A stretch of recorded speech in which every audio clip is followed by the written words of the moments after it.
Jika membandingkan permainan Cina dengan Indonesia, Cina berada setidaknya satu level di bawah Indonesia. Mereka hanya mengandalkan permainan transisi positif atau serangan balik. Cara bermain itu yang dilakukan oleh anak asuhan Branko Ivankovic berjalan efektif ketika di awal babak pertama lawan Australia ketika mereka bisa unggul lebih dulu 1 gol ke gawang Australia. Meski begitu, Cina juga punya banyak kelemahan yang bisa dimanfaatkan oleh Indonesia. Salah satunya, Cina juga punya banyak kelemahan di sisi pertahanan, terutama dalam mengantisipasi bola-bola mati. Australia membuktikan mereka bisa mencetak 2 gol dari peluang bola mati. Dan itu bisa menjadi manfaat buat Indonesia yang memiliki bek-bek tangguh dan tinggi seperti J.I. dan juga Messealgers. Di sisi lain, Indonesia juga punya pertahanan yang bagus dalam menghadapi open play. Dan itu ditunjukkan melawan Bahrain, kita kebobolan 2 gol melalui set piece. Satu sisi juga masih banyak kelemahan Indonesia, salah satunya adalah koordinasi di lini tengah. Itu membuat Indonesia sulit menguasai permainan melawan Bahrain. Meskipun secara kualitas kita punya Tom Hey dan Ivar Jenner yang sejatinya lebih baik dibanding pemain Bahrain di lini tengah.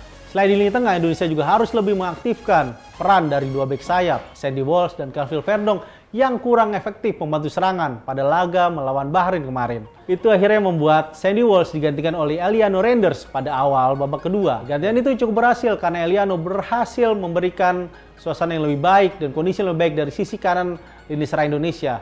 Apalagi setelah kehadiran Marcelino Ferdinand membuat lini serang Indonesia terutama di sisi kanan semakin hidup.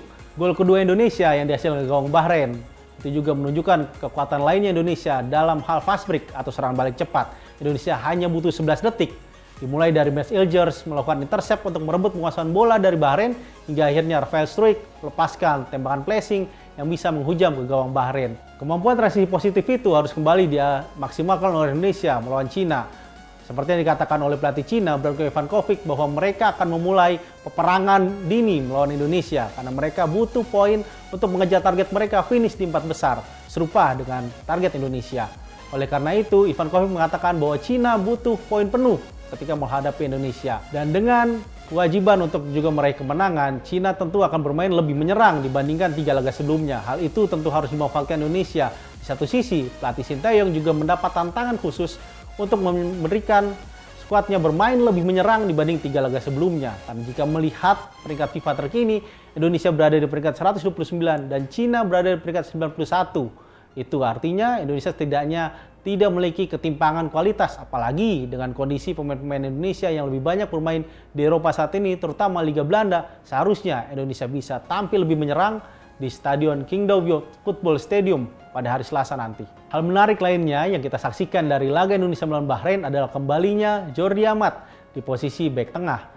Setelah terakhir dia bermain ketika Indonesia kalah melawan Irak di putaran kedua lalu. Permainan Jordi menghasilkan pro dan kontra. Di satu sisi banyak mengatakan dia kurang terlalu baik dan itu ditunjukkan dengan pergantian dilakukan oleh Sinteyong pada awal babak kedua dengan memasukkan Rizky Ridho.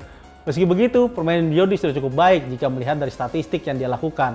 Berapa kali dia bisa mengkoordinir pertahanan bersama J.I. dan juga Messealgers dan juga memulai build up serangan dari lini belakang. Meski ada beberapa kali situasi dia salah melakukan operan jarak jauh yang menjadi andalan Indonesia untuk membongkar pertahanan Bahrain yang melakukan high pressing pada babak pertama. Jika melihat penampilan Jordi Amat ketika di babak pertama melawan Bahrain, dia tentu punya kans untuk kembali menjadi pemain utama di laga melawan Cina nanti. Apalagi Jordi berangsur telah pulih kembali fitness dan juga kondisi fisiknya setelah absen selama 47 hari akibat cedera yang dialaminya ketika membela klubnya Johor Darul Ta'zim. Indonesia telah menjalani pertandingan tandang di Cina dengan mengalami 4 kekalahan beruntun. Pertandingan Indonesia pertama di Cina terjadi pada kualifikasi Piala Dunia 1958 tahun 1997. Saat itu Indonesia tumbang 3-4. 2 gol dari salah satu pemain terbaik dalam sejarah sepak bola Indonesia, Ramang, membantu Indonesia untuk tidak kalah telak saat itu. Di satu sisi, terakhir kali Indonesia bertemu dengan Cina dan bertandang ke Cina terjadi pada kualifikasi Piala Asia 2015. Itu terjadi pada tahun 2013 atau 11 tahun lalu. Kala itu Indonesia kalah 1-0.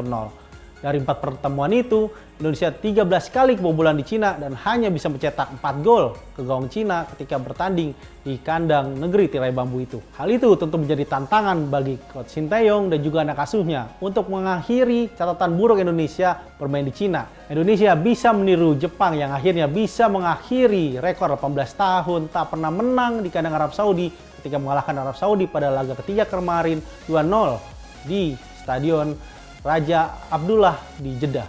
Kini sudah saatnya Indonesia untuk benar-benar melupakan hasil remis ketika melawan Bahrain yang sangat menyakitkan.